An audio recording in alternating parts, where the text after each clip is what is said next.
Hello বন্ধুরা, তোমাদের সুমাইয়া সবাইকে স্বাগত জানাচ্ছি আমার ডেইলি ব্লগের আরেকটি নতুন পর্বে। আশা করছি সবাই ভীষণ ভালো আছো। যে যেখান থেকে ভিডিওটা দেখছো সবার জন্য অনেক ভালোবাসা রইল। গতকাল আমাদের প্রতিষ্ঠানে ইফতারের আয়োজন করা হয়েছিল, তো আজকে আর ডেইলি ব্লগ তেমন কিছু নয়। গতকালকের আমাদের ইফতার অনুষ্ঠান মালার কিছু অংশ শেয়ার করছি।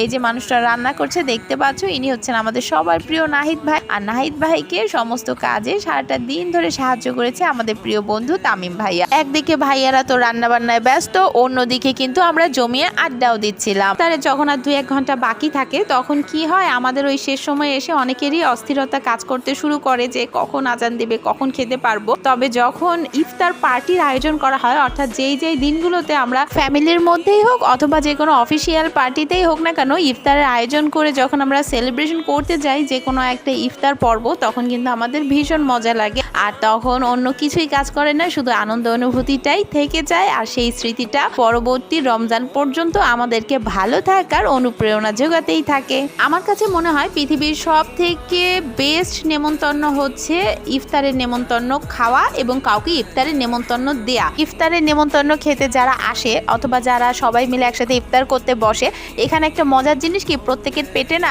এক সমান খিদের পরিমাণটা থাকে। অর্থাৎ যারা নেমন্তন্ন খেতে বসেছে, আমন্ত্রিত অতিথিদের মধ্যে তিনি কোটিপতি থেকে হাজারপতি, এমনকি বিত্তহীন অতিথিও যদি থাকেন সেখানে, প্রত্যেকের পেটের কিন্তু একই কন্ডিশন থাকে। সবার কাছে একটাই চাহিদা থাকে, সেটা হচ্ছে খাবার, কারণ আমরা ক্ষুধার্ত।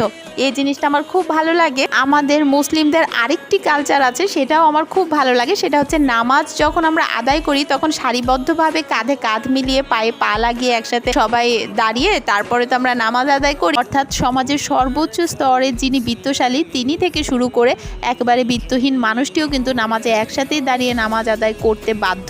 এবং মসজিদে বা যে কোনো সময় দেখবে মুসলিমরা নামাজ আদায় করার সময় পাশাপাশি দাঁড়িয়ে যায় কাঁধে কাঁধ মিলিয়ে একদম সারিবদ্ধভাবে।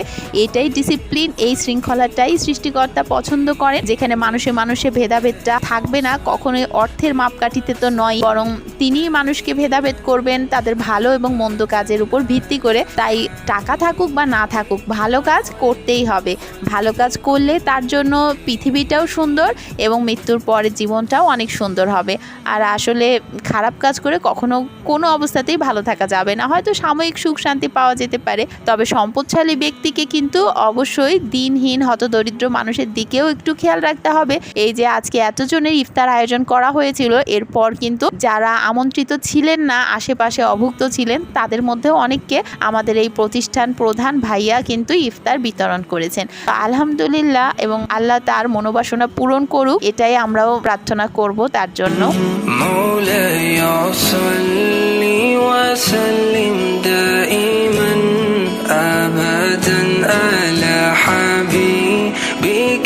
خير الخلق كلهم مولاي صل وسلم دائما أبدا على حبيبك خير الخلق كلهم محمد سيد القولين والثقلين محمد سيد القولين والثقلين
প্রতিষ্ঠানের প্রতিটি সদস্যের অক্লান্ত পরিশ্রম এবং অপরিসীম আন্তরিকতার পর কিন্তু একে একে সবার প্লেটে উঠে এসেছে ইফতারের প্রতিটি আইটেম। এত সুন্দর সাজানো গোছানো ইফতারের প্লেট দেখলে আমার আর খেতে ইচ্ছা করে না, মনে হয় মিউজিয়ামে সাজিয়ে রাখি।